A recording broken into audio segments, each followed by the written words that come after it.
Existe um certo tipo de vício em algumas pessoas que elas gostam de criticar as coisas simplesmente porque elas não sabem dizer que elas gostariam de ser pertencentes àquilo. Ou melhor, elas não enxergam a possibilidade delas transitarem para aquele gosto ou, enfim, foram contaminadas pela ideia de que elas são opositoras de algo ou respeitam a tradição de oposicionismo a algo, etc. Se você não percebeu que você está cativo a esse tipo de sistema, dá uma olhada nessa situação. Jesus era de direita cima, ou né, esquerda? Shiva seria de esquerda ou direita? Não, Brinquem não tem, saudavelmente. não tem isso, Abraços. Shiva veio foda, né, cara? Arrancou a cabeça do filho, né? Porra, não dá. Ganesha, mas aí depois Não ele dá me pra colocou uma de encaixar nessa elefante lá. caixinha, esquerda, não dá. direita, não dá, cara. Mas Tô assim, eu só pensando, queria ser um hermeneuta e Sim. explicar o que eu acho do Adão e Eva lá, né? Nesse momento, se demanda escutativa para a parte mais importante de tudo que vai vir após isso. Eu vou explicar o que eu acho. Não é uma verdade absoluta. É um achismo. Assim, pra mim é mitológico e Adão e Eva representa, mitologicamente falando, a humanidade. Só que quando ela era bicho ainda, né? Porque quando a gente é bicho, a gente não tem ciência do bem e do mal, que eram duas árvores que o Adão e Eva, a eles era permitido comer da árvore da vida, por isso eles viviam, Adão. Eles viviam para sempre, né? E era proibido comer da árvore da ciência do bem e do mal. Por quê, cara? Que já se inicia uma interrupção. Uma interrupção do pensamento sobre o achismo do indivíduo 1. É importante notar que isso é uma interrupção do processo de pensamento. Porque, cara, não é uma questão moral, é uma questão assim... Não, mas não é moral, é uma questão epistemológica. Qual que seria o real motivo de aplicar epistemologia em um achismo? Ou será que é só uma gag de alguém que está debatendo e já previamente discordando do que você vai pensar? Exato, então eu vou explicar. Por exemplo, o cavalo, ele sabe o que é bem e o que é mal? Ele tem Não moral. sei, só um cavalo Não, pra saber. Nesse momento, a gente pode observar a falta de real pretensão por trás do trabalho de epistemologia que rompe um pensamento sobre um achismo. Nesse momento, se aplica uma técnica sem motivo algum, simplesmente para dissuadir o trabalho que estava feito a partir do achismo do interlocutor 1. Velho. Puta que pariu. É foda. É porque a gente tá muito apegado aos conceitos. Não pode. Passa pro computador quântico. Quando o feno tá estragado, o cavalo acha que é bom. A ideia de... Calma aí. Não, sério, é calma aí. importante isso. Deixa aqui. Vamos lá, o Marco fala, daí o Lúdico... Feno Não, estragado não, é mal pro Não, cachorro. é porque o Lúcio tem uma natureza que ele fica falando, Cachorro ele não, fica cavalo. negando as coisas, mesmo que ele não acredite no que ele tá negando, né? Então a gente Não, ficou com o saco. também mas não. beleza. Tipo assim, o Ninguém é cavalo... perfeito. É linguagem, velho. Não é sobre linguagem. É sobre um achismo. Utilizar o argumento de que o problema agora é linguagem é tentar dominar o que o outro estava tentando exercitar. Esse tipo de coisa incomoda as pessoas e desvirtua elas das suas próprias explicações, criando certos abismos de desconfiança em si mesmas. É como se fosse um gaslighting muito comum entre debates, mas numa mesa de que as duas pessoas coadunam as mesmas ideologias, como é que isso acontece? E ainda que fosse a linguagem, o trabalho de quem se propõe a escutar não é o de interpretar aquela língua? Essa omissão de interpretar a língua do outro, ela parte de um princípio de que o outro está sempre errado, sendo que o outro, às vezes, está concordando com você. Ele está falando uma coisa que você fala, só que com outra língua. E aqui está a prova disso. Esse corte agora é de alguns 20 minutos antes desse ponto da conversa que você acabou de ver. Aí você diferenciou o espírito dela como se fosse uma memória. Então você usou para definir, a definição de espírito foi meio que memória, assim, você deu o exemplo da memória para definir o espírito. Só que se a gente apagar o espírito e falar que é uma função da memória numa potência mais desenvolvida nesse modo, nesse monismo espinosiano, tá ligado? Você não acha que a gente não precisa do termo espírito? Memória, ela já não fala que a gente tem uma memória numa qualidade sutil, assim, mais sutil que a alma, a gente pode falar. Eu entendo sua pergunta. E depois tem outra também. Eu não aí eu vou te diferencio, fazer eu só outra. acho que é uma parte, né? Eu acho que a alma, o espírito contém almas. Você percebe? Eu não diferencio. Então, mas aí o que é o espírito para conter uma alma? Tá Então, o ligado? espírito é memória. Só que assim, por que eu acho que a palavra então- espírito ainda é importante? Sim. Porque, já que a palavra memória já existe, né?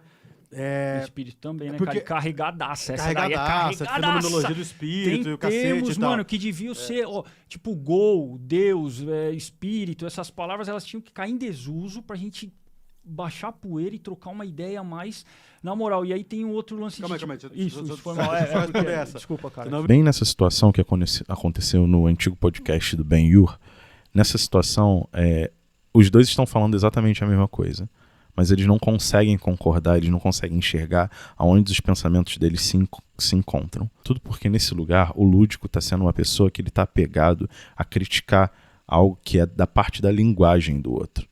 E o outro parece extremamente irritado em tentar consertar essa distorção e essa refação constante de nomenclaturas sobre o que ele está falando. Aqui eu enxergo muito um debate que tem acontecido muito nas esquerdas.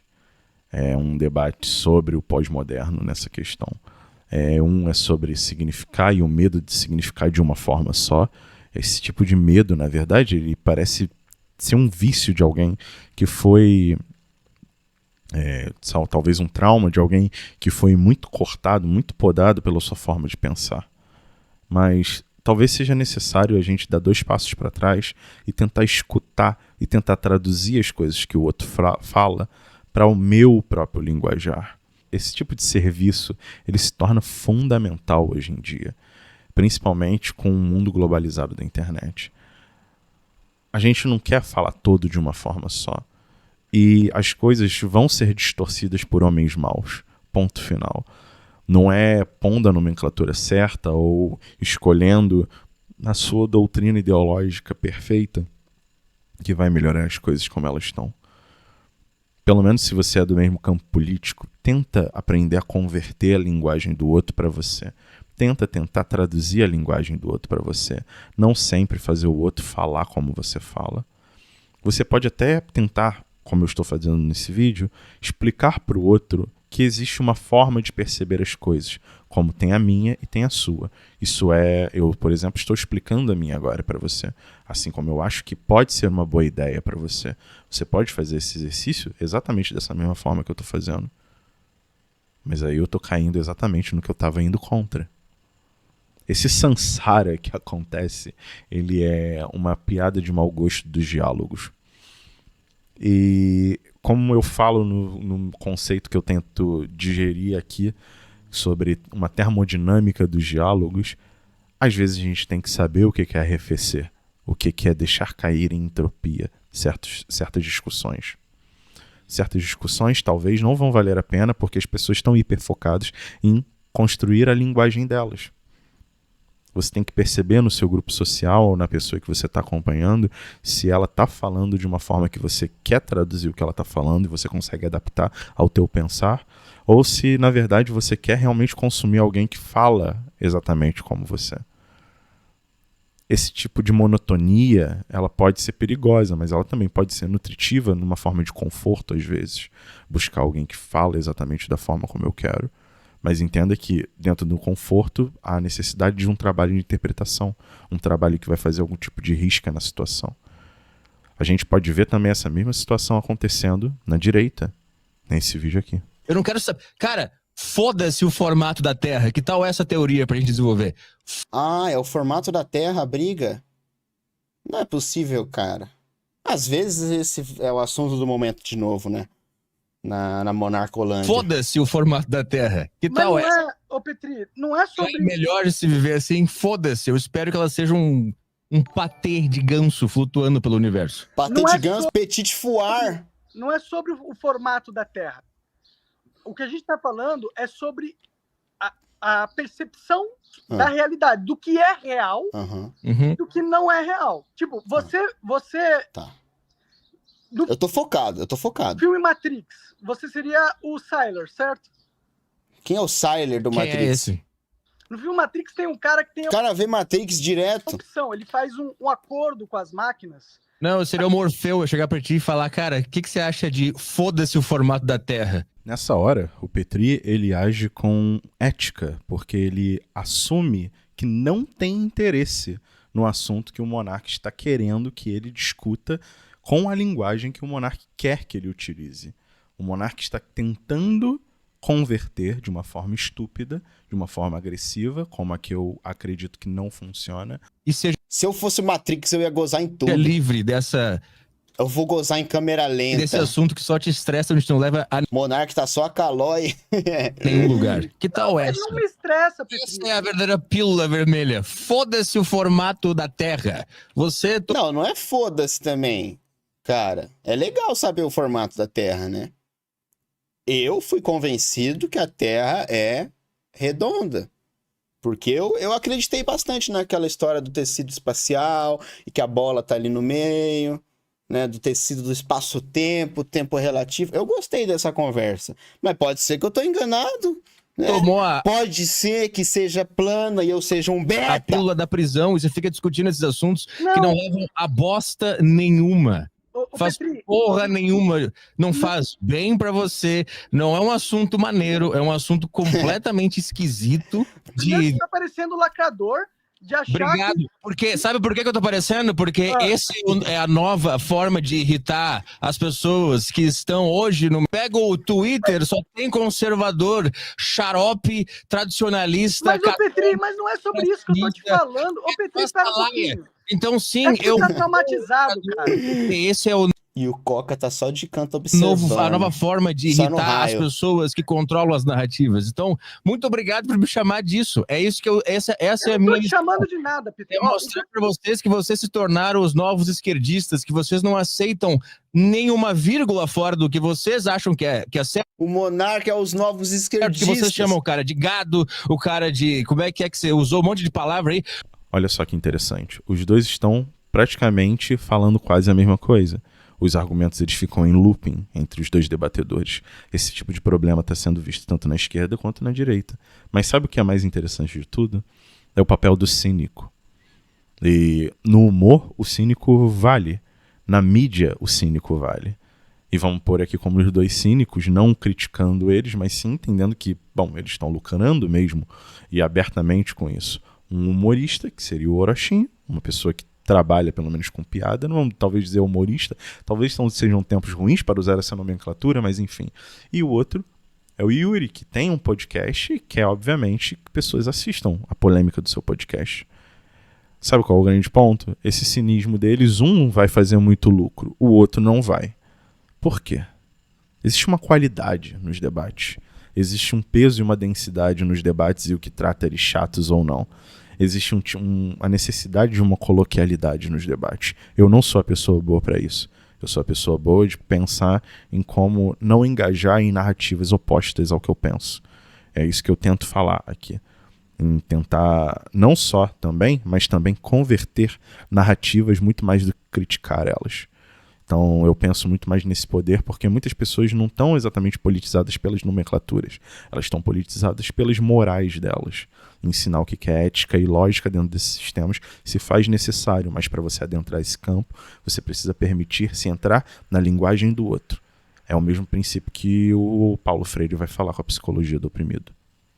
Bom, eu acho que talvez seja importante digerir essa ideia agora. As coisas que eu digo não são necessariamente o que são. O conceito, sim. E você entende o conceito para além das palavras que eu estou dizendo. Você sente a necessidade de corrigir meus pontos ou adicionar pontos. E você pode fazer isso, sempre depois da minha interlocução, para que não seja uma interrupção. Então, esse tipo de trabalho é basicamente uma das formas de criar conteúdo que a gente para de ser espectador das coisas e passa, na verdade, a refletir em cima delas, entende? Ou, como eu gosto de usar, reflexionar em cima delas. Porque o que acontece? Quando você simplesmente reflete, você está numa situação de reação, entende? Mas se você está reflexionando, ela passou por você, foi trabalhada a informação e você devolveu ela cunhada de uma outra forma. Esse tipo de trabalho demanda calma e no mundo de internet a gente está muito viciado em que seja muito rápido o falar, né? Por quê? Porque os textos das caixas de texto, dos chats e dos comentários, eles são efêmeros. Não se importe com essa parte. Um crente não se importa com essa parte. Em qualquer vídeo que você vai de pesca, vai estar um crente. Nossa, como Deus é maravilhoso. E eu vou dizer, esse tipo de estratégia de grão em grão dos crentes foi exatamente o que criou o Brasil evangélico do jeito que é hoje. Acredite que levar a sério um pouco os lugares e debater as coisas de uma forma não opositora, mas sim conversional, é produtivo. Eu vi em alguns momentos num vídeo que eu fiz sobre o Léo Lins, eu vi, certas pessoas indo com pontos benéficos, só que a necessidade de criticar o indivíduo era muito grande. Eu me pergunto, você tem de verdade tem por que me criticar? Eu não vou mudar de opinião, eu não vou mudar de ideologia política. Tudo que você quer me causar é algo. Por que você quer me causar algo? Já parou para perceber isso? Que tipo de prazer é esse que você tem em me causar algo? Esse prazer, para mim, ele muito mais fala sobre a necessidade de nós sermos seres sociáveis, muito mais do que seres de ódio.